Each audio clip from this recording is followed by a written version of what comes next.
ഞാനിന്ന് പറയാൻ പോകുന്നത് കുരുമുളകിലെ കരിമുണ്ടയായ കുറിച്ചിട്ടാണ് ഞാൻ പറയുന്നത്. അത് നല്ല തൂക്കം കിട്ടുന്ന കുരുമുളകിൽ രണ്ട് തരമുണ്ട്. കരിമുണ്ടയുണ്ട്, പന്നീറുണ്ട്. അതിൽ ഏറ്റവും നല്ല തൂക്കം കിട്ടുന്നത് കുരുമുളക് കരിമുണ്ടയ്ക്കാണ്. അതിന് വെയിറ്റ് കൂടുതലും അതേമാതിരി നല്ലൊരു എരിവും അതേമാതിരി ഉള്ളതാണ് ഒരു കുരുമുളകാണ്.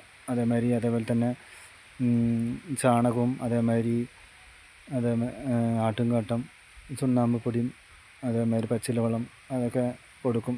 വേപ്പും പിണ്ണാക്ക്, എല്ലും പൊടിയൊക്കെ ഇട്ട് കൊടുക്കും. പിന്നെ ഇതിൻ്റെ വിളവെടുപ്പ് എന്ന് പറഞ്ഞാൽ ജനുവരി ഫെബ്രുവരി മാസത്തിലാണ്. ഇതിപ്പോൾ പടർത്തിയിരിക്കുന്നത് മുരിങ്ങയിലാണ്. പിന്നെ സീമക്കൊന്നയിലും അതേമാതിരി കവുങ്ങിലൊക്കെ വെച്ച് പിടിപ്പിച്ചിട്ടാണ് ഞാൻ ചെയ്യുന്നത്.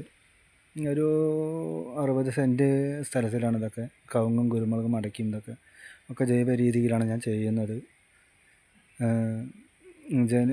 ഉണക്കി അതൊക്കെ അടുത്തുള്ള മാർക്കറ്റിലേക്ക് കൊണ്ടുപോകണം.